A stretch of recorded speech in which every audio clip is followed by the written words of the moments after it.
went back and watched it last night. It was like I had nothing on TV. I couldn't watch TV, so I'm like, I gotta prepare for tomorrow night. So I've been what'd you think of preparing. it? It was good. I've been preparing all day for this podcast. So, Oh, you've been preparing all day? yep. Oh, man. What kind of preparation did you have to do? You're not recording now, are you? I'm recording right now. No, bro. Hi. We got to restart. Hey, everybody. Welcome to Just a Thought Podcast, episode 12. With me today, I got my old friend, Mike, another old friend of mine once again. But I know a lot of funny and interesting people. And this guy has his master's degree from BU in education, I believe. And he used to be a substitute teacher. And now he owns his own businesses, owns his own home and things like that. So he's going to give us a few tips on how we can get to where he's at. In addition to that, he's another guy I know from this Binghamton area that used to be friends with one Jon Jones, one of my favorite subjects to talk about on this podcast. And I know some people watching that look forward to that. Some people don't like that. But yeah, Jon is from here, so I do talk about him. Okay, and he's a fascinating individual. I got a funny story to share with you guys where involving myself, Mike, and Jon Jones from a few years ago, probably 6 years ago. Right before he fought Gustafsson, his first true challenge, I saw Jon. Okay, he was there here locally in town, and we got a little funny story about him. It's somewhere in the middle, so go ahead and watch the show, and don't miss that part as well. Okay, it's Just a Thought Podcast, episode 12.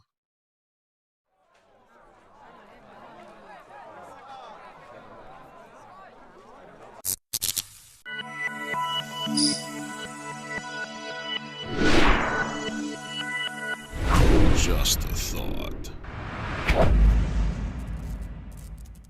All right, Mike, or should I say Bean, formerly known as Bean. What's going on, man? What's up, brother? Not much. How are you? I'm not bad.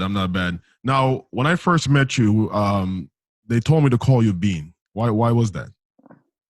Yeah, well, back when I was in middle school, that was my nickname. So it's kind of stuck with me my whole life. But I don't ever refer to myself as it. So it's kind of like one of those hate to love nicknames, you know? What's the reference? What's the reference to calling you Bean? So from those movies, the Mr. Bean movies. The Mr. Bean movies. So what I'm gonna flash on screen a picture, a side by side of Mike and Mr. Bean, so you guys can take a look and see why Mike has been called. I don't call you Mr. Bean anymore because you're the man. You know what I'm saying? You're sitting over there chilling, drinking your Corona during the Corona. Yeah, and, I popped the Corona because this is my first socialization in weeks, so I figured I might as well have a beer, you know. Okay, you and the Guardians of the Galaxy are chilling downstairs in the theater room. Yep, you got Corona. It, man. Yeah, man. This guy invites me on a podcast and puts a side by side up of Mr. Bean on it. Trap me. It's only been 30 seconds. I already got trapped. So wait a minute. You didn't get the part when I sent you the questions ahead of time. You didn't see the part when I said I would be talking about why you're called Mr. Bean. I didn't even really look that close, to be honest with you. Oh, okay. You probably didn't see it because I didn't send it to you. Yeah, exactly. There you go. Oh, there you go. Man, that's messed up. You don't do that to your friends. That's bad. Yeah, you just set me up, man. So how you been doing, man? How you been staying busy, or I know you said you haven't really socialized much in weeks. So what have you been up to during this pandemic, bro? Man, just working and watching a lot of Netflix, to be honest. Like I said, I haven't really been up to much. I started binging a whole bunch of shows. I started with Narcos, which was real good. Yeah. I like that, yeah. And then I went on to Tiger King. So I knew you would say it. I knew you would say it, man. I watched the Tiger King. It was all right. It was okay. It wasn't as good as everybody makes it out to be, but now, I tried watch. So I finally on the podcast, on almost every previous podcast, at least the last 3 ones, people have been telling me to watch the Tiger King. Yeah. And so I finally had a little bit of time off this week. Then I could give YouTube a break. Had a day off, and I decided to turn that on. And I'm telling you something right now. Big mistake. Okay? That was a big mistake. That show, I felt like I was burning brain cells watching the Tiger King. I know, right? I mean, that's kind of how it is. You ever know, like, certain shows you can watch and you kind of become ingrained in the show? Like, if it's like a kind of a show with like high intelligence, like you really start feeling like you're in the show. You watch Tiger King, you just start feeling like you're just losing brain cells watching these people talk. Yeah, I mean, they're eccentric and so on, and I do honestly think the Tiger King, Joe Exotic, he's actually very intelligent as far as managing himself. Like he seems to be able to stay motivated and stay driven. Really, did you watch the whole series? No, I didn't watch. I watched half hour. Why? He lost his motivation? Bro, that dude's an idiot, man. Oh yeah. He's probably one of the dumbest people I've ever seen. Like, he literally, like, I mean, I don't know if you watched the whole show or you plan on watching it, but like, he gets in trouble and he got a 22-year sentence to go to jail for trying to hire someone to kill that lady, that Carol Baskin's lady. Yeah. And like, literally, like, he's making social media posts like this, like shooting her in the head, like, you know what I mean, like making all these like violent videos towards her. Like, it was just all evidence against him, you know what I mean? Like, he's so stupid. Like, he's just real dumb. Yeah. And he like loses control of his zoo too, you know what I mean? And like, the animals get out and stuff? No, they don't get out, but like, he ends up killing some and like all this other crazy stuff, and he admits to it. And yeah, it's See, I would have been even more pissed if I watched them kill those lions. You know they don't show that. They don't show that, obviously, but that's why he goes to jail. He gets a bunch of animal abuse charges. So he gets so it was it was messed up. A lot of people like him, but I don't know why, because it's like pretty obvious he was trying to kill that lady, and then he got caught with all these animal abuse charges. So I'm not sure why everybody likes him, but a lot of people do. He's kind of charismatic. So that's what I was gonna say. Like, people like charismatic and eccentric personalities and stuff like that. Like, people like people that are remarkable and different. You don't want basic and boring. You know what I'm saying? Right. Yeah. So I was checking out your Facebook, and I saw you at this wedding and stuff, and you were standing next to this guy. Now, you were wearing this lovely suit, as I know you often like to wear nice suits. So I was about to get pissed off. I was like, you got married to this guy, and you didn't tell me you were getting married. Like, you could have invited me to your wedding. You know what I'm saying? That's crazy, bro. Yeah, it wasn't my wedding, obviously. Oh, okay. That was I was went to my buddy's wedding, and I was he picked like 4 or 5 best men, so I was one of the best men. So I had to do a speech. That might have been the picture that you saw. Oh, okay. Oh, nice. Yeah, you're the one that went up and got married without telling anybody. Listen, man. So I think that's like the calling the kettle black or whatever. That was pretty grimy. Yeah. I never got invited to your wedding. It was a shotgun wedding. Pretty much nobody got invited. Okay, I barely got an invitation myself. You didn't even know you got married. You just all of a sudden I didn't even know. Married. I just found out. It was just my anniversary. This video is coming out after my anniversary, so I know it was just my anniversary recently. Yep. Congratulations on that, though. Thank you, man. I know everybody believed in us from the jump.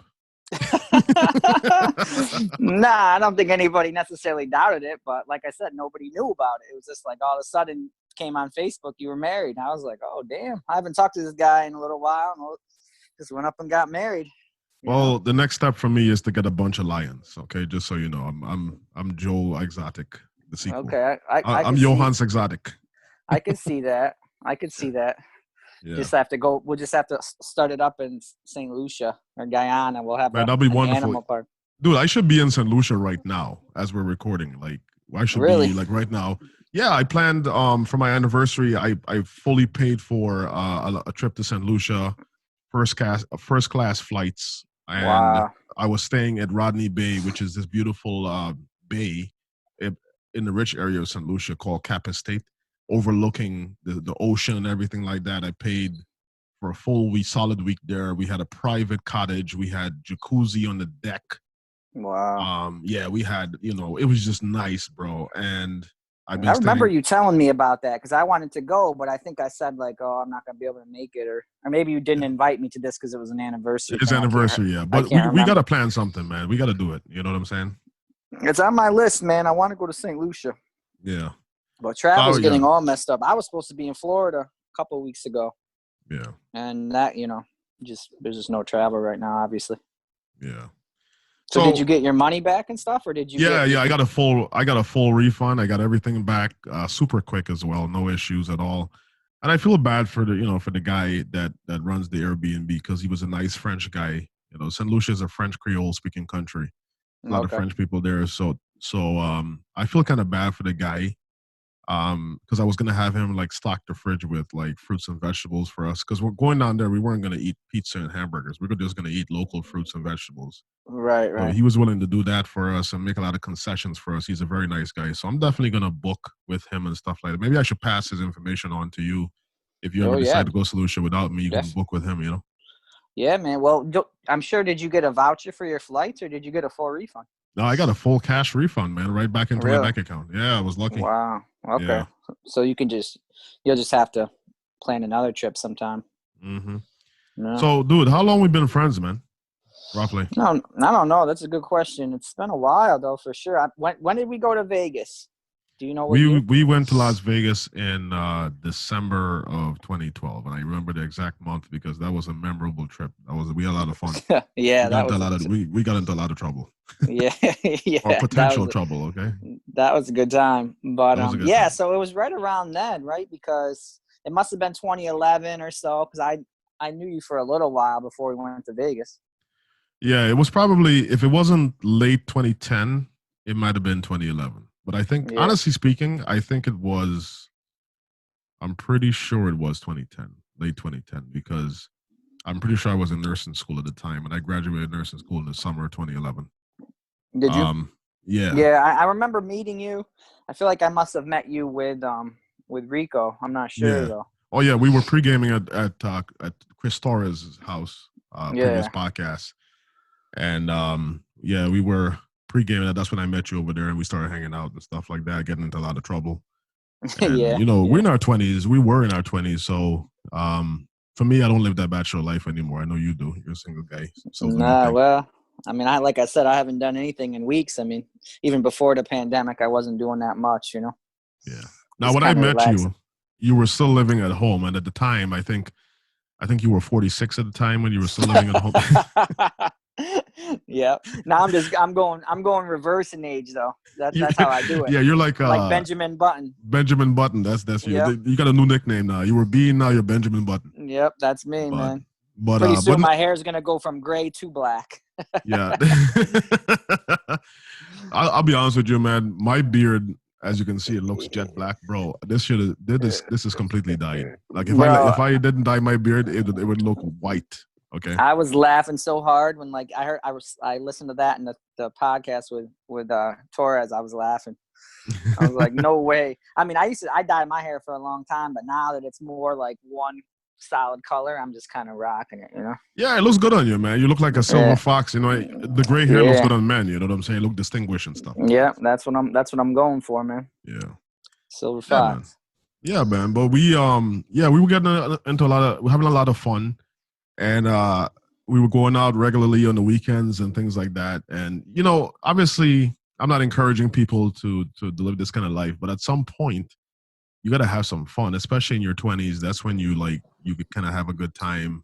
And Yeah, of course. even in your 30s, I'm not saying you can't do that in your 30s. I'm saying for me, that's not how I wanted my life. I wanted to settle down in my 30s, which is what I'm doing now. But I know you're still living that Corona life and Yeah, that yeah. Corona extra life and stuff like that. So where have you Don't. been to recently, man? Since we went to Vegas, we went to Vegas for 4 days, 3 nights, and I think Yep. we slept a total of an hour in those 4 days. Yeah, man. That was a blur. Did we I like don't, throw some mattresses in the hallway or throw them over the balcony or some craziness? I bro. don't know. I feel like the one dude that went with us, Ben. He took a mattress. He like, I don't know what he did. Either we were sleeping on it or he pulled it into the hallway and like I was on it. I don't know. Yeah. I don't remember. That was you know Yeah, then we had a good time, man. I mean, there's other that went parts of too the story that fast. we won't talk about here, but what happens in Vegas for the most part just stay in Vegas. So Yeah, the reason it stays in Vegas because it's half the time you don't know what happened, so you you can't don't even remember what happened. you can't recall it. Yeah, yeah. Yeah. So So yeah, Vegas is a good time. So you're asking me what places have I yeah. been Where have you since then? been to next? That's interesting, man. I kind of stopped traveling and I started settling down and stuff like that. Like, what did you? Well, I mean, travel is what I do for fun for the most part. I mean, for me, like, yeah, I like to go out here and there, maybe, in locally in Binghamton. But for me, I like to just plan my months around my vacations or my travel. And then when I travel, that's when I have my most fun. Yeah. Before that, I'm more focused on working and everything else, save my money. And then when I get to my trip, and I go. So I've been to a lot of places since we went to Vegas. I mean, I've been to the Dominican Republic 9 or 10 times. I've been to the Bahamas twice. I've been to Jamaica. I've been to Costa Rica. I've been to Mexico. I went on a cruise. So I'm guessing when you were there in those countries, you were rescuing captured animals and stuff like that, right? Is that what you were up to? Yeah, right. Yeah. Oh, but No, I was just living life over there, man. I've been to that's good. Florida a bunch of times. I went to Texas. Yeah. I went to Cali. I went to Vegas one more time after we went. Yeah. So You didn't go to China, did you? Within the no, last year? luckily, no. Oh, okay. I have not been to China. I'm still drinking Corona beers, but hopefully I don't get the virus, I'm still on my quest to find patient zero. So I didn't know if you were patient zero. I have to expose you on my podcast here. Yeah, no, it wasn't me, man. It was not me. No, I want to go to Asia, though. But I'd like to go to, either maybe like Bali or somewhere in Southeast Asia, Thailand maybe, or... Yo, Thailand is beautiful. Like, is Singapore is a country, not a city, right? I'm not sure, to be honest. I think it's a country. Yeah. I think Singapore. I'd like to go. I know that's close to Thailand, and Singapore. They're all they in have Southeast Asia, I believe. Yeah, and they have like some beautiful buildings there that have plants growing on different levels on the building, and they're actually advanced in a lot of reusable energy and stuff like that in those countries. Believe it or not. So. Really, yeah. I know that I was looking at Bali before, and they got some amazing Airbnbs there that have that are set up kind of like your studio. I like that that look, that plants and jungle look kind of. That's what I like, So they have amazing Airbnbs with infinity pools and all kinds of crazy stuff there. And they're so cheap. They're yeah. For a couple people to go, would be $50 a night. Yeah, that's to crazy. Stay in one of these mansions there. It's crazy, and the flights weren't that expensive. For some reason, you could get them for $600 or $700. That's not bad. Yeah. And at this point, you probably have good mileage on your credit cards anyway. You probably don't even pay for flights. I've played that game with the airline cards a lot, so I'm kind of tapped out. I've used most of my miles, but Yeah. The only problem with going to Asia is it takes so long to get there. So you really have to plan a long trip, and I usually take shorter trips where I'm going for 4 or 5 nighs. Now, at the most. Which segues me into how are you able to take all these trips? Being an entrepreneur, is it because you own your own business that you're able to take all these trips, or what do you do? Because I know if you work a regular 9-to-5 job, I can't tell my boss I'm traveling 10 times a year like you can. You know what I'm saying? I got to put in for vacation and all this other stuff. Well, are you able to do this? The good thing about my job is it's pretty flexible. So, my there's 2 parts to my job. So, the first part is when I work one-on-one with my clients that I, directly care for. So, when I'm working with them, I work in conjunction with other staff people. Okay. So what I'll do is I'll figure out a way so that I can get coverage, so that way that person is not missing out on the services or care that they were going to get. Gotcha. So that allows me to take the time off. And through through the agency I was working for, they had a very generous PTO policy. So I was able to stack up, lots of PTO over all the years that I worked for them, because I rarely ever took days off other than when I would travel. I'll never call in sick or anything like that. So I had built up a good amount of PTO. So pretty much I could take a trip anytime I wanted and still, get paid for it. And I could, if I was able to find the coverage for my clients, then I was set. And then on the other part of it, where I have my business that, where I manage funds for people's services that they get, that is just, I can work whenever I want to work. So if I decide I need to cancel a meeting or reschedule, I can do that, or if it's a lot of it's working from home. So I just decide that, okay, well, I'm taking this vacation. I'm not going to work these days. So that's kind of, that's awesome, man. It's very flexible. So that's what makes it cool, because it allows me time to travel, Yeah, I mean that takes a lot of planning and things like that, like future planning. Like I remember when I met you too, you were living at home with your parents and your grandma was still making you dinner and Yep, all this yep, good stuff, making you good dinner. Be like, yo, I'm going home right now. Grandma's got dinner ready. yep, of But course. you weren't just doing that because you just wanted to live at home. You were planning for the future, weren't you? Well, yeah, I mean, when I came home from school, I went to grad school at BU and got my master's over there. Okay, I And didn't so know that. I had moved back home, and I was living, at my grandmother's house with my parents too.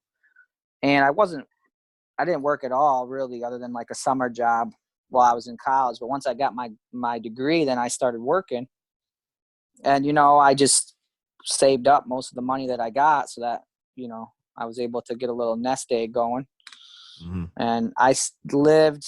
I didn't move out until 2014. So maybe I stayed there for another 3 years. I think I was 28 or so when I bought my Yeah, house. yeah. So, you know what I mean? I saved up. I was able to get a full-time job. I built my credit.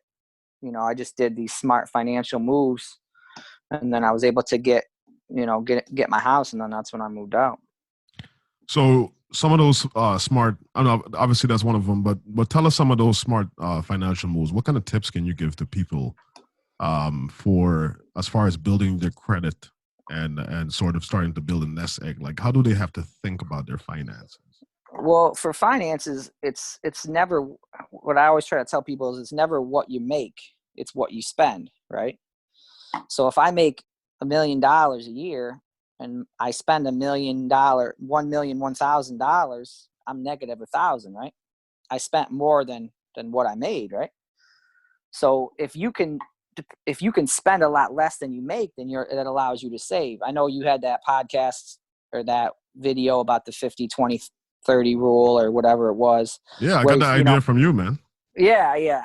I don't necessarily. That's a great formula to follow. I don't have that broken down into like my monthly budget, but that's like kind of the idea that I do. You take, I mean, basically, when I was living at home, I'd save 100% of my money. Not everybody can do that. Some people need to help pay bills in their house, even when they're living with their family. But I think a mistake a lot of people make, especially kids that get right out of college, what happens is they go to college, they get in a huge amount of debt with student loans. And then once you're out of college, you have to pay them back, right? And those student loan payments, they equal out to a car payment, sometimes even a rent or mortgage payment. So that's like a big burden on them. And then they get a college degree that, it doesn't get them a job that can pay them enough that they thought they were going to do. Because a college degree is not worth what it was 20 years ago. You know what I'm saying? Yeah.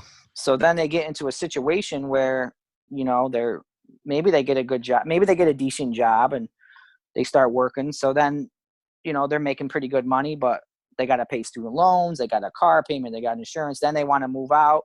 They're not, they don't move back home with family, or maybe they don't want to, you know? So then they're out and about and, they're spending, they're not saving anything. All their money they make, they got to spend towards, all their bills. And then they just can't get ahead. So you're advocating for family sort of helping people out who come out of college and sort of Well, help and them build their future by maybe if, not kicking them out of the house like right away, like, oh, you're an adult now, move out.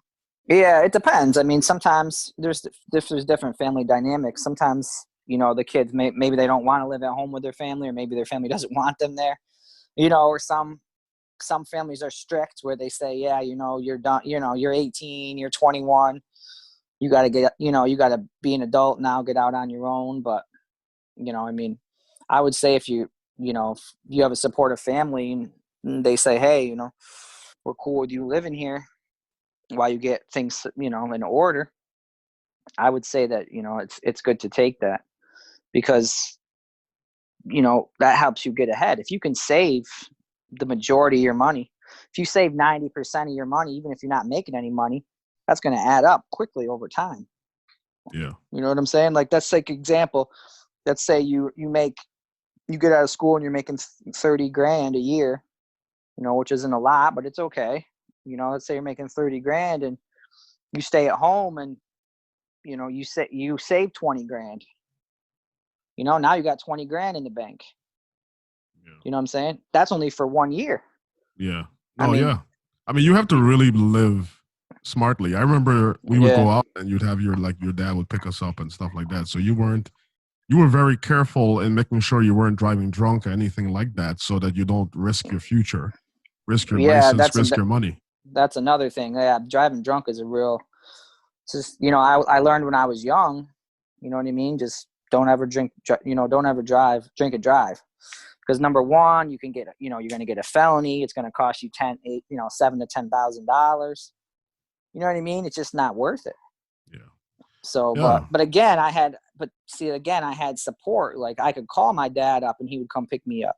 You know what I mean? That's not everybody has that luxury. You know what I mean? So it's hard. Yeah, but it still involves some measure of being mindful with yourself, because you weren't disrespectful, as far as I can tell, disrespectful with your parents. You're very respectful of your dad and your mom and so on, and you sort of you did contribute to being respectful to them, and that certainly helped to maintain that relationship dynamic with them. You did stuff with them all the time. So certainly I'm sure they're willing, because you're a good kid, you went to college, you got your degree, you were doing your thing. They still they were more than willing to help you out as much as they can. Yeah, I mean, I'm also the only child, so that helps too. When you're the only child, you're always. So, are you saying we should take out our siblings? If we got siblings, just take them out so we could be the only kid? Is that what you're saying? This is wonderful advice, Mike. Yeah, I mean, I'm just saying. Well, as a person, you can't make those choices. But I was taught. Even when I was in high school, I was always taught not to, like a lot of kids these days will be, they'll be sneaky. They'll lie to their parents. They'll say they're going for a sleepover, and they're really going out getting drunk. You know what I mean? Yeah. And then that puts themselves into dangerous situations where maybe they get in a car with somebody that's drinking and driving, or they themselves drink and drive. You know what I mean? And just those choices can be, it's like a, like a domino effect. Yeah, so like absolutely is. Like everything is connected to each other. Like you can hit one marker and that you sort of cascading effect that's like can be destructive. Right. Like I always was told, like, hey, if you go out, you need a ride or whatever, you just call, no matter what the time. Yeah. So that was, I always had that safety net. I never had to worry about risking drinking and driving. Yeah. That's cool, man. That's cool in the game. Yeah, man. So I know a couple of times we went out, and I know you, stop me if I'm wrong. Did you grow up with so Jon Jones? And I've talked about him in every podcast and stuff. I love talking about Jon Jones because he's from here. You know what I'm saying? You love Jon Jones on the podcast, man. I love Jon. You better start tweeting him these podcasts, man. I'm gonna have to. I'm gonna exactly. He's gonna send a hitman after me after this one. But he don't need. He don't got no entourage though. He do everything by himself, obviously. But he's from this area, man. And the thing is, you're one of the people that I know that knows him personally and stuff. How do you know this dude, man? Well, Jon and I became friends when he was probably either 18 or 19. I'm a little bit older than him, so around that age, we started hanging out through another mutual friend of ours who I'm not sure how they met, but they became cool, and we were good friends. We used to hang out a lot, almost every weekend. We went to church. I went to his church before, I know his parents. So him and I were pretty close for a while. Yeah. You guys went out and partied. I remember, so a lot of people know Jon Jones's career, especially from this area in the Binghamton area. But I remember, so little funny story. Okay. So you and I were out one night and we're at this local bar, Dillinger's. And in comes Jon Jones. I remember this very well. You and I, this was years ago. You and I are hanging out. This was a week before this dude had to fight one Alexander Gustafsson for the first time. It was a title defense fight. Okay. And I remember this dude, Jon Jones, walking into the bar locally in Binghamton. And I remember you say, "Hey, John, what's up?" And you went and bought him a drink. And this dude is chilling. He's got his entourage with him. He's drinking. Yeah. And this dude got a championship fight the next week, right? This was the first time we saw Jon Jones tested. He almost lost his title and I think you're responsible for it because you bought him that drink that night. What did you? I don't know if it's the same night, but I think I remember because I'm not big into UFC. Like I don't follow it like you guys do, or I'm not really. I wouldn't say I'm a fan of it. And I don't know if it was this time or not, but I remember like saying like to John, like, "Hey, you got a fight coming up, or whatever." He was like, and he was just like very confident, He was just like, "Yeah, it's no big deal. I'm gonna kill that dude or something." I don't know if it was the same, or I think I even said, "Who is it?" And he didn't even know who he was fighting against. He was like, "Oh, that's some dude, I'm not worried about it." And I'm just like, "All right, cool, You're not worried, I'm not worried about it." So you went ahead and bought him a drink, huh? yeah, of You course. didn't put a little something in there to make sure he had a challenging fight for once? Nah, no way. Yeah, it's a wild world living in a town and having friends that knows this dude and stuff like that. The greatest fighter of all time. It's just, you got another Corona. Okay. I got a second one as backup, man. You're just reinfecting. Okay, I see what's going on. Yeah. Yeah. Okay. Yeah, man. But yeah, that was a wild time, man. That was interesting situation. So, you have any opinions about what's going on with him right now? I mean, yeah. I mean, I'm just kind of like same kind of thing that Torres was saying. I just don't think that he surrounded himself with enough positive people. You know what I mean? Yeah. In his corner, I just don't think he has those, those people in his corner. Like, if he had people like that were, like, I mean, we were pretty good friends, but I don't think we were, we weren't like best friends or anything like that. But I always wonder, like, who his best friends were, from the Binghamton area. Yeah. Like, who did he really grow up with that was like a real good friend of his? You know what I'm saying? And like, well, a lot of people in this town act like they were John's best friend. Instead, like if you listen to everybody, they all were at his house for dinner and Sundays. Yeah, and everybody says that, man. And when people say that, it's like, well, I never saw you hanging out with him when I was hanging out with him. Mm-hmm. And I was hanging out with him just before, it was shortly after when we were hanging out that he started doing MMA, and then he started becoming famous. So it was not that long of a time frame, you know what I'm saying? So yeah, people do say that, though. There'll always be, "Oh yeah, I hung out with him one time, or I met," but that's how it is with celebrities. That's what, you're going to say that, especially like when you're from this area. But yeah, I just feel like he should have, like, what he should have done when he was young, when he started becoming really good, and when he became the champ, he should have gotten an entourage, like a real entourage, like people that were close with him when before he became famous. Because like Torres was saying on his thing, once you become famous, people are going to gravitate to you, and they might not be around you for the right reasons, Mm-hmm. Mm-hmm. So, if he had got together like some like loyal people that were some loyal friends of his that said, and he had them in his entourage, he could have hired them, to be his manager, or just be in his entourage, and, have somebody smart with him, somebody that could tell him like, okay, well, this is kind of dumb. You ever seen that show Entourage? Yeah, man. I watch every single episode of that show, Yeah, including the movie that came out a couple of years ago too. Yeah, I watched a lot of that show too. I can't remember if I finished the whole show or not, but that was a good show. But like in that show, the actor there, Vince, has the entourage around him. They help him. You know what I mean? They keep him out of trouble. They take the fall for him. Like if John was going out doing dumb things, like first of all, he should never be dringing and driving. You know what I mean? Like you definitely know that.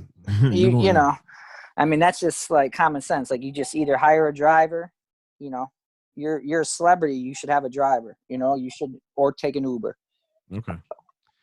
No, I agree with you, man. But, some of the other things, that he did, like you should, if you had an entourage, someone would have said to you, like if I was there and he was paying me to be, in his entourage, that was my job. Like, I'm going to take that serious. I don't think he probably never thought of that. He probably just thought, well, I'm just going to do whatever, Yeah.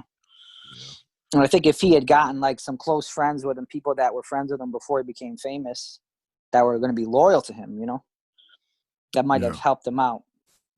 Somebody could have steered him away from some of the decisions he made, or, like I have no idea what he was thinking in this last incident. Like, I just don't, it just boggles my mind. Like, I don't know why you would, I think, it's during a quarantine too, probably. You're probably not allowed the quarantine was going on at the time. Yeah, you're not allowed to be out at night. You know what I'm saying? Like, I don't know what would put you in your right mind to get in the car and drive, and then to shoot your gun off, while you're driving around.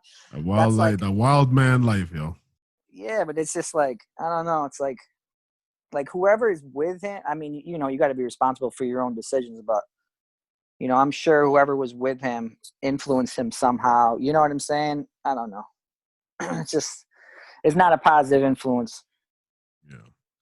Well, hopefully he figures it out and stuff like that. We can all learn from his mistakes and so on.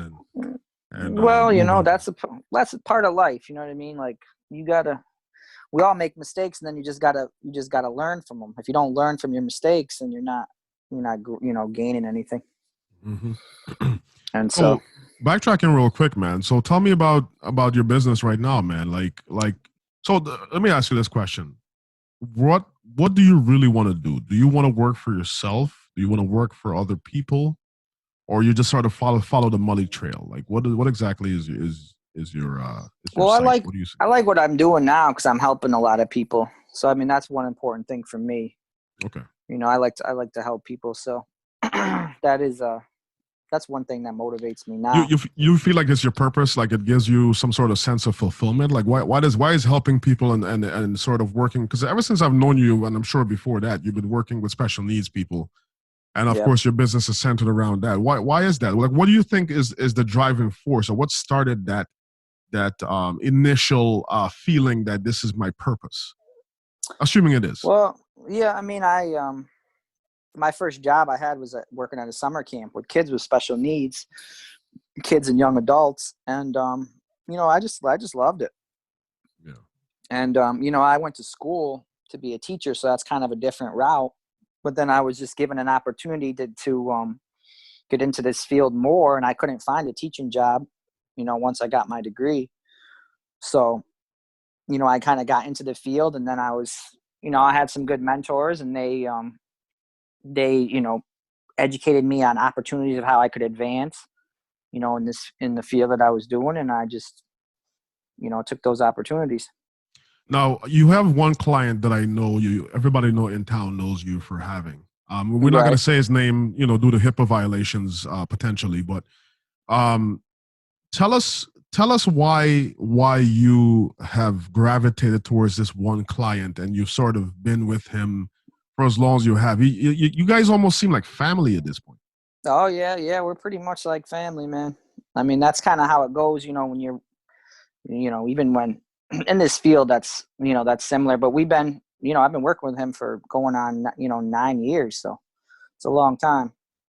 But again, that was almost like an instance of fate. He was my neighbor. He was my parents' neighbor, and he was always coming down. He always stayed on the block, like hanging out outside, and he was always saying hi and stuff like that. And he came down, and he was like, he wanted me to work with him. And I didn't really know what he was talking about, at the beginning. And then finally I was able to like figure it out. And he was, his parents were like, well, do you want, he needs somebody to work with him. Are you interested? And I just happened to get done with, I was just getting done with school. You know what I mean? I just had finished up my degree, and I was like, well, yeah, I have the time. I would be open to working with them. So that's how it started. And we started, we were doing a couple of days a week. And then, like I said, the opportunity came for me to start working full time with him. So then there was a stretch of time when I was with him 40 hours a week.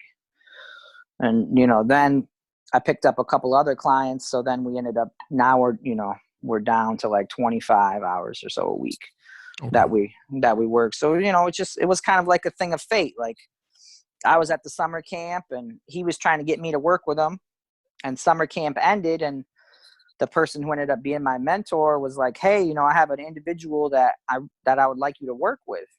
And I was like, oh yeah, really? And I was like, that's cool. Like, who is it? And she described the same person. So as he was trying to get me to work with him, somebody else was said, hey, I got this individual for you to work with. That's like So a I was sweet like, serendipity. It all came together, huh? yeah, man, it was like a thing of fate. So then, like I said, we've been doing it ever since. So Yeah, everything, almost everything happens for a reason. I don't know if everything happens for a reason so much as, um, excuse me, so much as we kind of have to make the best of our situation. So like, something happens that you didn't expect, something happens that you didn't want. You can sit there and sulk over it, or you can pick up the pieces and take lemons and make lemonade. You know what I'm saying? Like, right, yeah. so then people say everything happens for a reason. And ultimately, your final result could end up being greater than what you originally were pursuing. But yeah, it's kind of like pick up the pieces and you work with what you got, right? Yeah, man, that's what you got to. I mean, that's how it kind of goes with life. You never know where life's going to take you. Yeah. Something comes up and it seems good. Yeah. And then back then I thought, well, yeah, I'll do this, and then if I can get into teaching, I'll do that. But then I was, like I said, I was able to branch out. And then when I started doing this independent business that I do, which still, helps support people with disabilities, then now that I do both, I'm good right now. So, and I like I said, I like how, it's flexible and, it allows me to travel and things like that. So, yeah, that's wonderful, man. And I know. So is that how you got into playing basketball at the boys at the is it the YMCA or was it the Boys and Girls Club? It was the YMCA. I play at the YMCA. Yeah, I play there. And we went over there. You and I went over there and played some basketball years ago. We used to do it back then. And I remember because I was young and dumb, and I was doing MMA, and I blew out my left knee, and it's still messed up to this day. Yeah, I remember that excuse. Huh? I remember that excuse. Listen, man, I'll show it to you next time, okay? But my knee was messed up and stuff like that. I was wearing a knee brace, and we were going out partying despite the fact that I was wearing a knee brace. I was dancing, I was going to work, and pushing a cart and stuff at work. And I remember we went to go play basketball, and I'm like standing there, and we were playing with a bunch of kids. Yeah, yeah. Oh, I think I've got something in the house here. Got a bug in the house. But yeah. So we're playing with a bunch of kids and stuff, and I'm shooting the shot out of nowhere. You come out of nowhere and slap my shot away from the back. Yeah, I remember. And I have not heard the end of this to this day. You realize that you were picking on a cripple, right? Yeah, I mean, you were running up and down the court just fine, man. I mean, I like to hear that as an excuse, but I don't know. That's like shooting somebody in the back. You can't do that to your friend, man. That's not a good thing. I didn't talk about that for years and years and years. I'm gonna hear about. We're gonna be 90 years old in our rocking chair, and I'm gonna be hearing about how you blocked my shot. All right, well, you gotta get revenge then, man. You once this quarantine ends, you want to play one-on-one. We could talk about it on the next podcast. All right, we're gonna do that. We'll see how it goes. You were in the best shape of your life back then too. Yeah, I was in great shape, man. You were in great shape then, man. We were playing, but I mean, I block a lot of people's shots, so it's nothing to be embarrassed about. Get out of here. So, speaking of which, man, I know you're into basketball heavily and stuff like that. So, what are your teams, man? I know you're more into college basketball, right? Yeah, college basketball is my favorite sport. I'm, as everybody knows, I'm a big Duke fan. Duke? Yeah. So, what got you into Duke? Like what? Okay, so I always thought that people were into college teams based on the fact that they, if they went there, like sort of like fraternity. Is that what it's called? No, well, alumni. You're talking about alumni. That's what they had. Yeah. A lot of people get into their college team if they go there. That is a good assumption. But with college basketball, sometimes you just find a team to follow. When I was a kid, I was first big into the NBA, which not a lot of people know, but I was a big Michael Jordan fan and a big Bulls fan. Yeah. So you and like 90% of the population at the time. Right, because at my age, I was 6 years old, and they were just starting their run at the championship. You know what I mean? So when you're a young kid, you're going to cheer for the champion, the winners, the best team. You're not going to cheer for the losers. No, yeah, I hear you. But I remember starting to get into college basketball, and my dad was into college basketball, and he was a North Carolina fan. And so for whatever reason, I kind of wanted to be competitive against him. Like I wanted to cheer for Duke because, I learned that Duke was their rival. But I think the main thing that made me a fan of theirs was I went to Shenango Forks High School, and their mascot is the Blue Devil. So you know what I mean? When you're in school, you're a Blue Devil. You're a Blue Devil. So I would, when you're a young kid, 6 years old, you first get into school, you're a Blue Devil. So that's who I cheered for. And the first game that I watched that I can remember watching was the Christian Laettner game. Are you familiar with that game? No, no, but I am familiar with Christian Laettner though. Okay, well, there's very famous game. It's called The Shot. So Christian Laettner played for Duke, and he's one of the greatest college basketball players of all time. He wasn't that good in the NBA, but in college basketball, he was drafted number 1, wasn't he? He could have been. I'm not sure, to be honest. I think he was. I think he was drafted. But yeah, go ahead though. He one thing a lot of people don't know is he played on the Dream Team. Yeah, that's what I was going to say. He was a heavy prospect back in the day. Yeah, I do remember him very well. He played on the 92 Dream Team with Jordan, Magic, and Bird and all them. He didn't play. He was the last person off the bench, you know what I mean? But he made that team. He was, like you said, he was killing it in college. But anyway, in his junior year, I think it was 91, so I would have been like 6 years old at the time. Duke played Kentucky in this legendary game. And I can still remember to this day watching this game. And I was sitting down, and I used to have this little, like, Tykes table. Like, it was real small to the ground. Like, I guess where, like, a little kid would sit and color or do whatever, Yeah. And I had this blue chair. It was like a blue table with a blue chair. Oh, you were just all into blue, man. Yeah, it had nothing to do with Duke, but it just happened to be blue. And I remember getting, like, wicked upset, like, throwing a chair, getting mad, and like Duke's losing. Jeez. Duke was getting smoked, And then this game went back and forth, and I remember my dad saying, "Hey, just relax. Like there's a lot of time left in the game. Anything can happen." So I'm like, "Okay, I'll relax." I'm watching the game, and it comes down. When you do this podcast, you should key up this shot so the viewers will know it. You look it up on YouTube, you key it up. But what happens is Duke's up a point. Kentucky comes down, drives into the lane, throws up a floater, right? This is an overtime, I think, too. I think the game went to overtime, or maybe it didn't, but it was a high-scoring college game. It was like 102 to 101, or 101 to 100, something like that. And the Kentucky guy shoots his shot, and it goes in. So Kentucky's now up 1 point. So there's only 2.5 seconds on the clock. So, it looks like it's over for Duke, but there's, it's not like the NBA where they can advance the ball. They have to go the whole court in college. That's one college rule.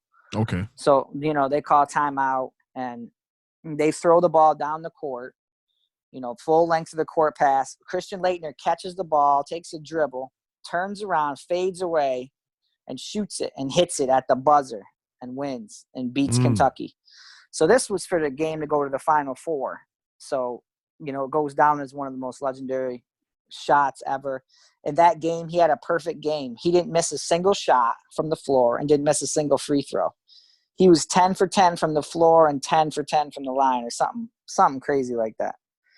So that's awesome, man. So I think wasn't there an ESPN documentary on the shot, like one of those 30 for 30s or something? Yeah, there was a whole 30 for 30 on him in general. Yeah. But he ended up going, they ended up going to the championship game, or the Final Four, and they ended up winning the championship. They won 2 championships back to back. And that kind of started the Duke legacy. You know what I'm saying? That was their their first championship and everything like that. So then Grant Hill played for Duke too, didn't he? At that same time, yeah, he was the one who actually threw the pass. He threw the pass. Yeah, I know a little bit more about it than I thought I did. Actually, I'm surprised in myself how much I know. Yeah. So, but yeah, I remember. So back then, they were like Duke was like considered like the bougie college. You know what I'm saying? Like they weren't like like Michigan. Michigan was more of like the rough and rugged guys, right? Well, yeah. I mean, if you go to 1992, Michigan had the Fab Five. So this was the next year, I think. I might be getting my years mixed up with when the shot was. The shot might have been in 92 as well, but Michigan was all, Chris Webber, Jalen Rose, all Right. those like inner city guys. And then Yeah. Duke was like a team of all like white boys other than Grant Hill. You know what I Yeah. mean? So it was Well, like, Grant Hill was pretty white in all fairness. yeah, yeah, that's true. So it was kind of like that. A lot of people don't know this, but Grant Hill is the only NBA player in history to not cheat on his wife. So that right there should let you know what type of Yeah, dude. yeah, that's true. I do think Grant Hill came from like, I remember like he came from like a real like good family or something like that. I think you're right about that. Yeah. He was about that Duke. Duke was like you said, like bougie, like kind of upper college. crust. Yep. So. Speaking of upper crust, man, you know who you got to help me get on this podcast. You got to get your boy Malitz on here, man. Oh yeah, you want to. First of all, I know he's gonna be watching this podcast and stuff like that. Hey, Malitz, we gotta get you on here, man. Like, teach us a little bit about this business savvy life. Teach us about what's going on with you, man, with your business. Yeah, he's definitely more of an entrepreneur. I'm not an entrepreneur. I just my You're a thing hustler, is what you are. You're doing your thing, man. You're hustling. I'm just doing, just putting in the hard work. He's definitely an entrepreneur where, he actually started up several businesses. You know what I mean? He's had lots of businesses actually. Yeah. A lot of some that failed too. So, he would be a good person to talk about entrepreneurship, but because he started businesses from scratch. You know what I'm saying? So yeah, we gotta pop in, man. We gotta pop. Well, you and I, we're gonna pop in. We got some things. I'm thinking of hiatus on certain plans that we had in the last year and stuff like that. But we'll get back. We'll get jiggy with it. I'm just focusing now on YouTube and stuff like that. But I'm also getting my credit score up, and so is my wife. So we're doing. Yeah, I never actually answered your question about how people build credit, but yeah, let's hear it. Yeah, man.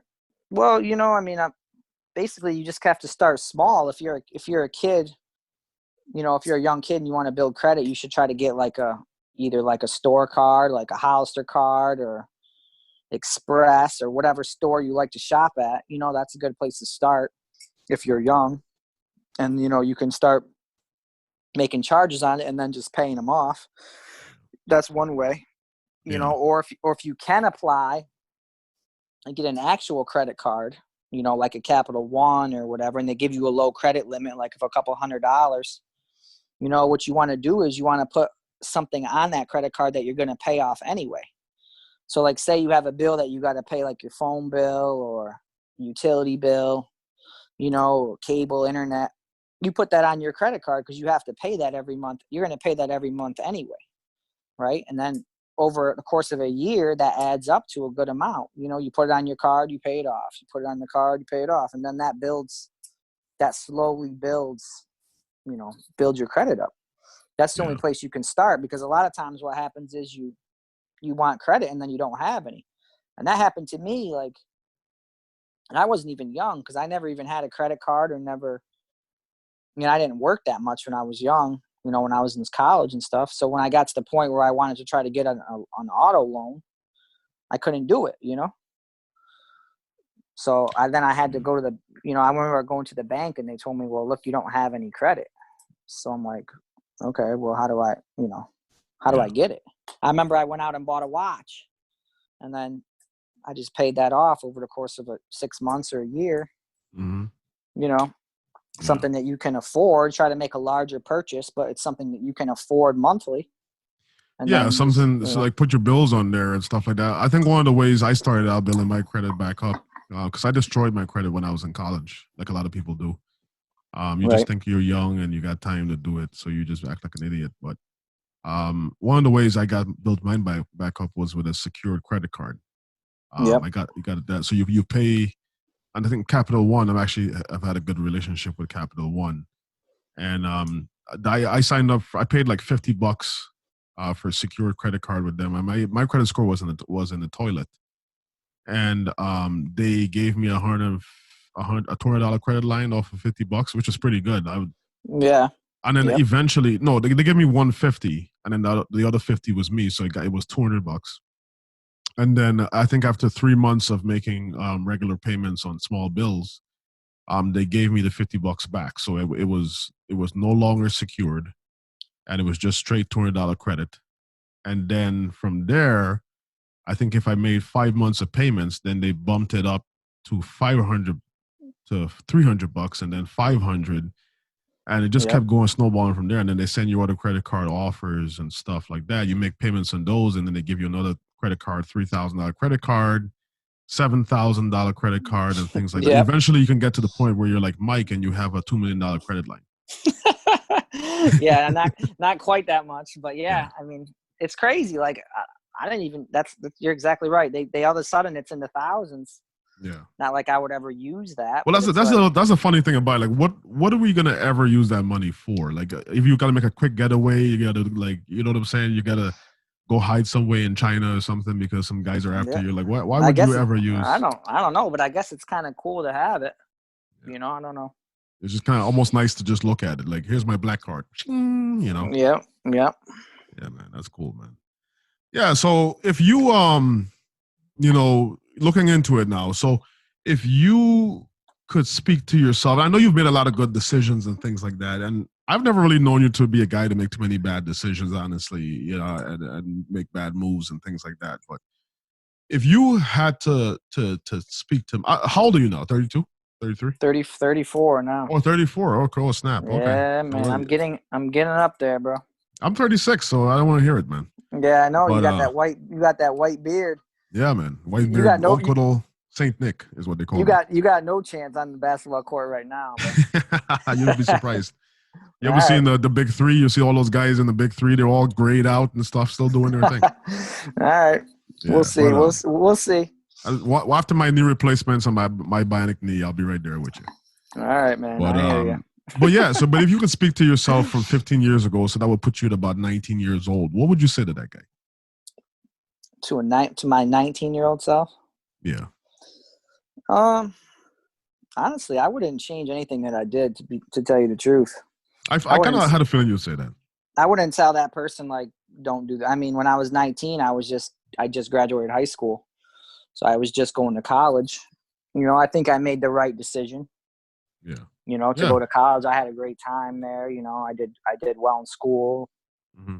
You know, I'm not using my degrees right now per se that I got, but you know. But you did create good life lessons and sort of, I don't know. I think one of the biggest usefulness of college is sort of teaching you discipline and sort of repetition and things like that, and how to stay the course. Yeah, I mean, that's a good point. I was telling, you know, I told a lot of students that, you know, when I was teaching too, you know, trying to prepare people for college. I mean, I didn't know anything when I went to college. Like, I didn't even know how to like take care of myself or anything like that. Those are like life lessons that you learn when you get to college. Like, you're all of a sudden on your own, you know.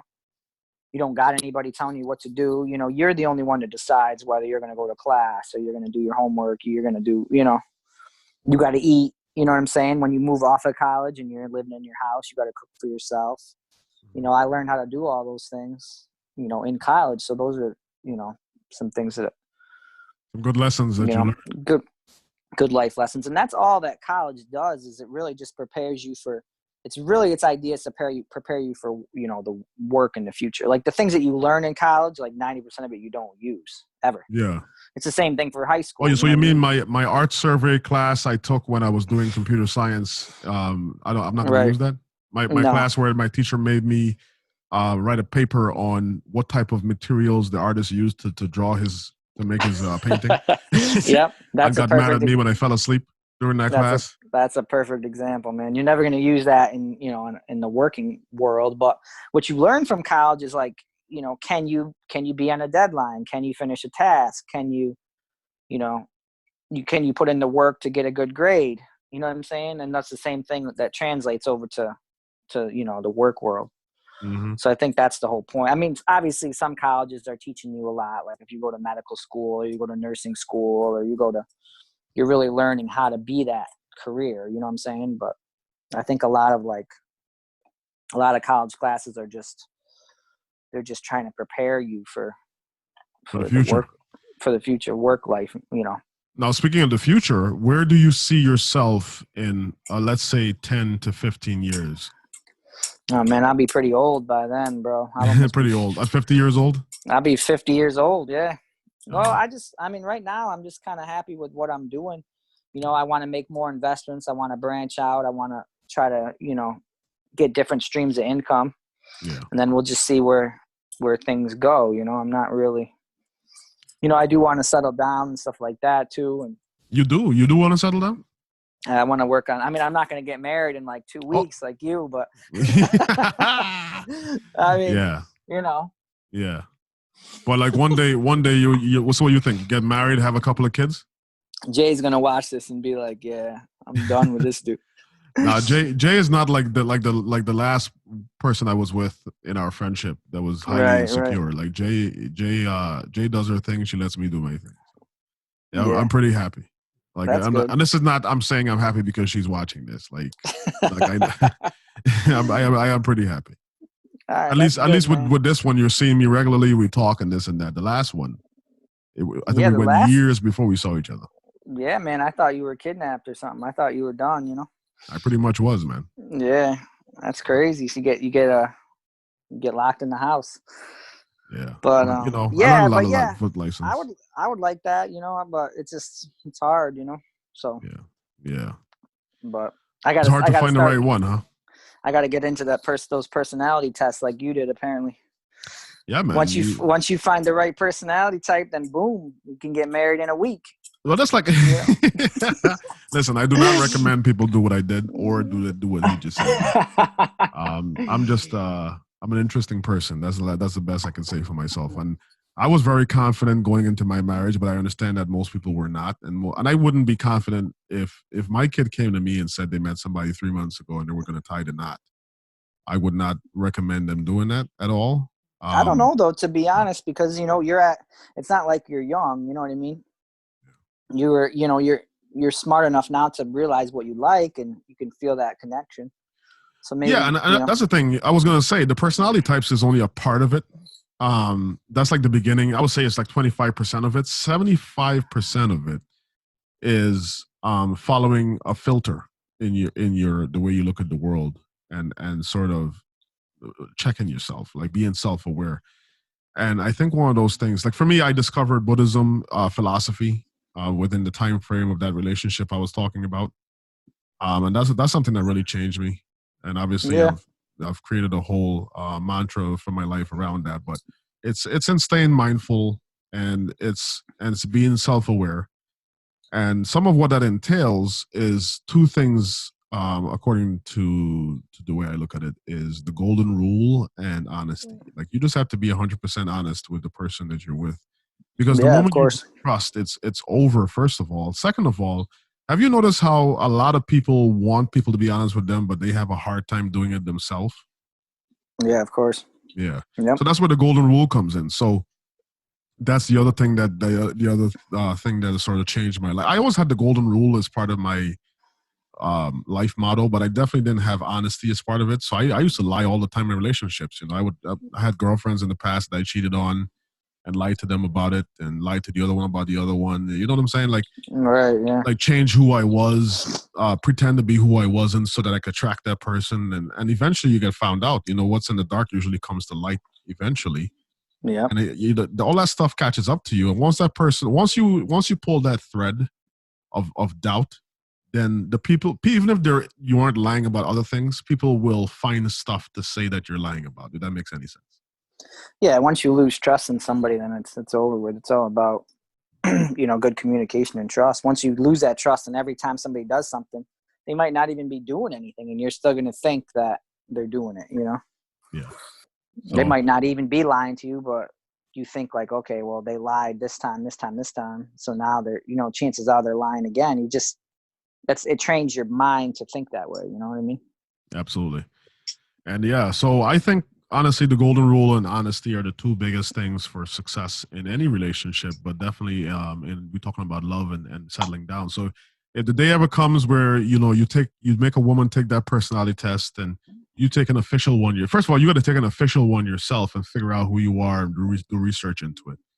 But any woman you're interested in stuff, you have them take the test. Obviously, this is what I think. I think if you're honest and you follow the golden rule, regardless of what personality type you're dealing with, you'll have success. But the personality type is like the icing on the cake. Okay. Right, right. But that's not to say you have to know your Myers-Briggs type and somebody else's Myers-Briggs type for you and that person to have success. You just have to be honest with the person and follow the golden rule. And essentially that's it. So you go from there. But that certainly helps. The personality type certainly helps. And of course, being with somebody who you're attracted to physically also helps. I know a lot of people like to romanticize relationships and act like physical appearance doesn't matter, but that certainly matters as well. It certainly helps me when I wake up every day and I lay next to this beautiful woman. Right, of course. I mean, that's a big thing that, like you said, people will say, well, it's not. But I mean, if you're not physically attracted to them, then you're going to be physically attracted to somebody else. You know what I'm saying? Yeah. So that's just kind of definitely. how humans are. You know what I mean? And Yeah. even when you grow older, and you're still, if you know, even though maybe somebody else is going to be attracted to you, you're not going to want to break that bond that you had with the person Yeah, that because you're at that with. point you two have built something special together. You know what I'm saying? Right. You've built Like, it on many of years. You're not just going to waste it away for no, somebody else, definitely not gonna do that. Because they become like your best friend. You know what I'm saying? So like Right. they know how your brain works. Like there's no better way of making a connection with someone. There's no deeper way of making a connection with someone mentally and spiritually other than telling them how your brain thinks. Because then when you tell somebody how your brain thinks, they can know what you're doing even when they're not around you. Right, right. It's Um, true. but you had to save. That's like bringing somebody into the meadow and turning off the security cameras, which is a dangerous thing. We can only do that with the person I think that's your true soulmate. And I think ultimately that's what everybody wants in life is to complete themselves because I don't think we're born whole. We're not born a whole person. I think um there's still some measure of us that is not a full adult. And so we want that person to help fill in the gaps for us, whatever amount of Yeah. gaps is left. I know I Yeah, have a lot of gaps. I agree with that, man. That's real deep thought. I never really thought of it like that, but that's pretty spot on, man. Well, the thing about it is, Yeah. if you look at society, like when you watch a movie, I can turn on the Guardians of the Galaxy, like what's behind you there, and it's about blowing up starships. But ultimately, Star Lord and Gamora are in love with each other as like the ultimate backdrop to the story. Like, will they? Right. Won't they? Okay, you listen to music; it's just constantly, "I was in love with a stripper." Like, Right, right. you know what I'm saying? Like everybody's looking for love. Everybody's looking to complete themselves and it may take you a while and people's personality are different, so I think some people don't necessarily need it as much as other people. Like you might be one of those people, you're highly productive single. I'm not. Like I have to be in a relationship for me to be ultimately happy. So we're different Right. personality types.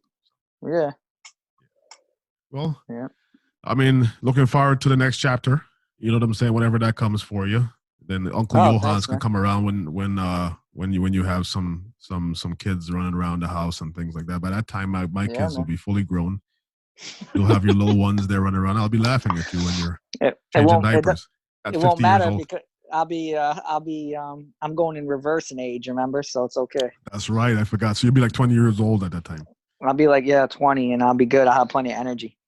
Well, you are in good shape, man. I mean, when I first met you, you weren't, you did look like Mr. Bean. Now you work out regularly and stuff. You got some nice boobies there in your V-neck shirt and the Thanks, chain. man. You know what I'm saying? The watch accessorizes nice with the shirt. You know what I'm saying?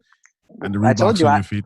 I was telling you before we started recording, I got all ready for this. This is my only socialization in the last month. You know what I'm saying? I had to put my watch first time I put my watch on. I You put the V-neck on. put a V-neck on. I'm like, all Yeah. right, I'm ready to roll. I'm ready. Now let me ask you a question. How many chest hairs are popping out from the top of that V-neck? You gotta have Only at a least few. three. Only a Yeah, few. Okay. I need to grow them back in. You know what I'm saying? Get something good going. Yeah, man. So what do you do for Yeah. workouts? Do you still you do push-ups and stuff like that? Obviously, you can't go to the gym.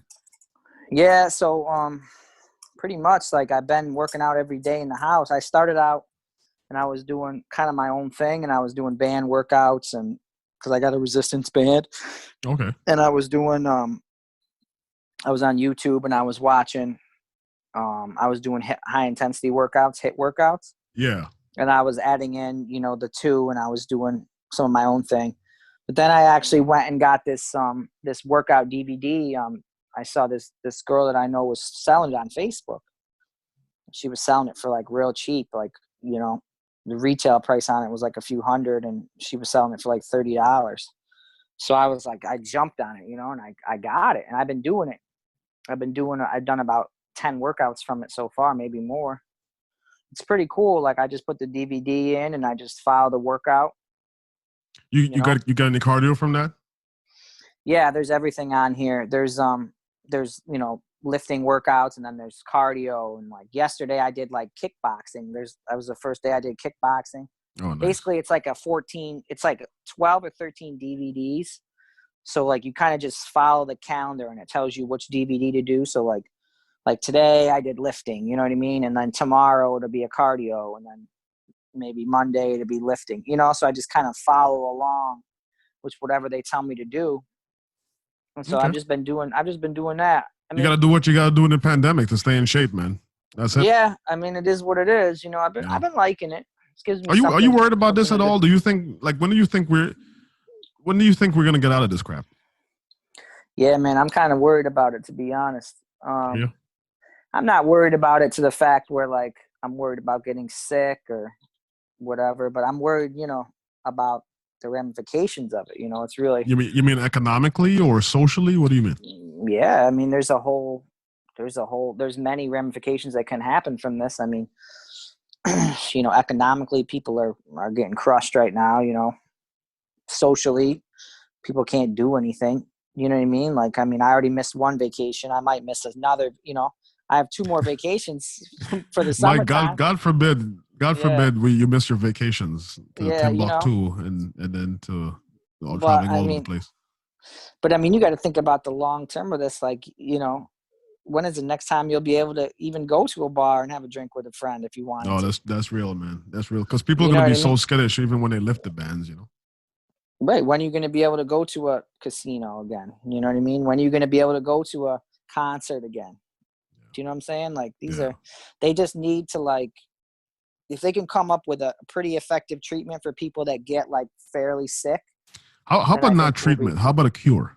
Like, we used to do cures for diseases before, like polio and things like that. Like why are we doing treatments only? Well, you know what I'm saying? A cure would be great, but I don't know if, you know, I think it's hard to find a cure for a virus. I mean, you're a nurse, right? I mean, it is hard. Okay, I understand that, but there's ways around it. Like, if you look at AIDS and HIV, what they do is they reduce the viral load to the point where it's almost non-existent. If you stop taking your medication, certainly you can increase again. But right. So it's basically like a cure. No, I hear you. I mean, I feel what you're saying. It is a virus, and so far, allegedly, we don't have ways of curing viruses. Okay. Right. But I just think that there's people that make billions of dollars who are also lobbyists in Washington, whose best interest it is for us not to find cures for things, but to make sure that we're getting treated and kind of being repeat customers. It's the same reason why our buildings are made of materials that are easily destructible. But meanwhile, 2,000 years ago, they built a coliseum that's still standing to this day. So what are we saying exactly? Those people know more about infrastructure and architecture than we do in the modern ages. Like we don't know how to build a pyramid anymore that can last for 3,000 years. No, somebody stands to make a lot of money if you keep having to repair that stuff. If you keep having to go to the doctor for new medication to keep your viral load low, then somebody stands to make that sweet scratch. Right. Yeah, you're right about that, man. It's all about money, you know?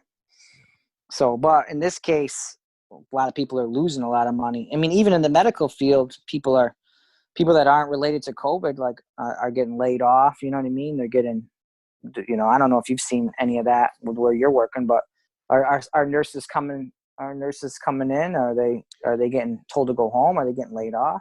I have heard that at the local hospital, like I heard that at UHS they're sending nurses home, but they're sending them home paid. But you know, the thing about nursing is something funny, because nurses, no matter what happens in the world, you'll have work as a nurse. Like really, no matter what happens. So I honestly think even during this situation here, even if you wanted to Even if you got laid off from the hospital for some reason, you can easily jump in and do another job.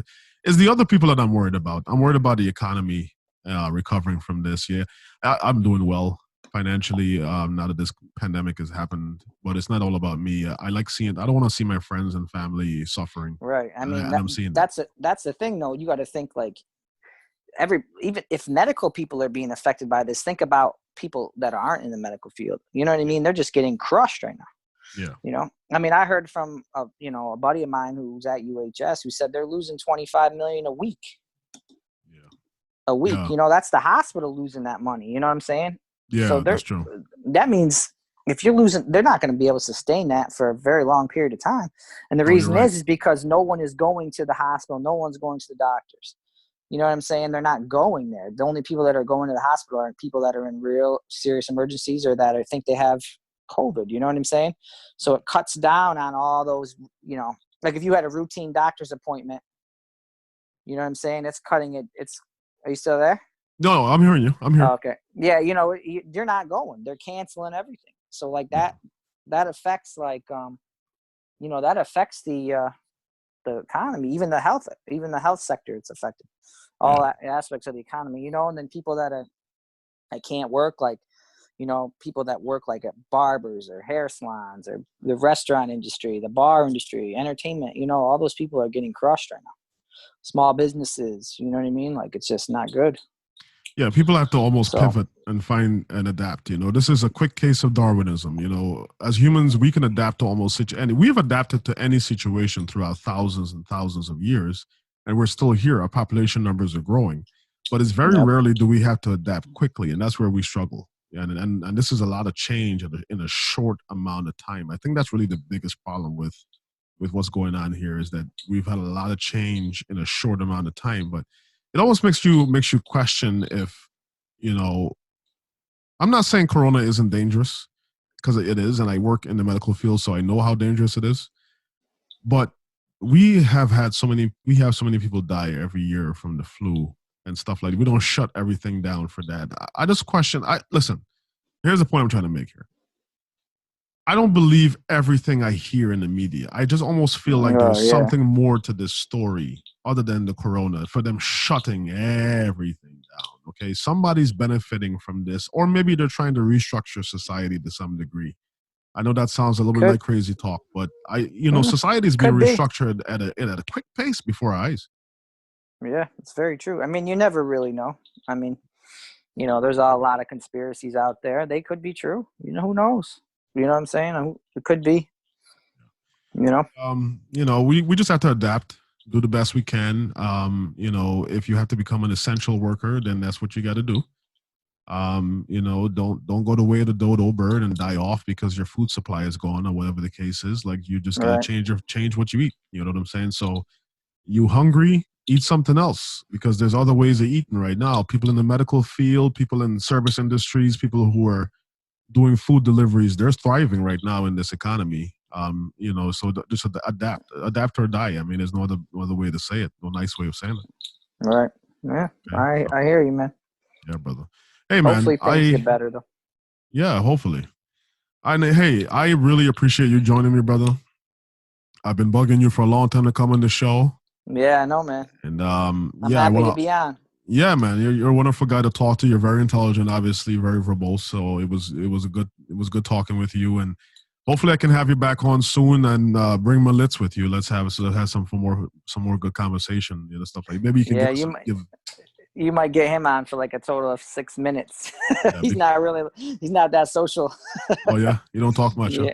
Nah, I mean, ask him. No, he might. Once he sees this, maybe he'll want to come on, who knows? Well, maybe if you came on with him, he might feel a bit more comfortable. Yeah, that's okay. Then we could work that out. Yeah, come on with him. I like the channel, man. I like the design of it and the music and everything. Like, it's pretty cool. So I'm happy to contribute a little bit. I appreciate you saying that, man. And hey, it was good talking to you, Mike. And we'll definitely have you on in the future moving forward as soon as we get past this crap. But definitely for the podcast. But I'd like to do some other stuff with you in the future. And we'll partner up in the future business-wise and things like that. So, all right, bro. Sounds good, man. Yeah, man. So you take care of yourself, brother. All right? All right. Take care, man. All right. Talk to you later. Bye-bye. All right. Later. Please search on YouTube for Just a Thought Vlog and follow us on social media.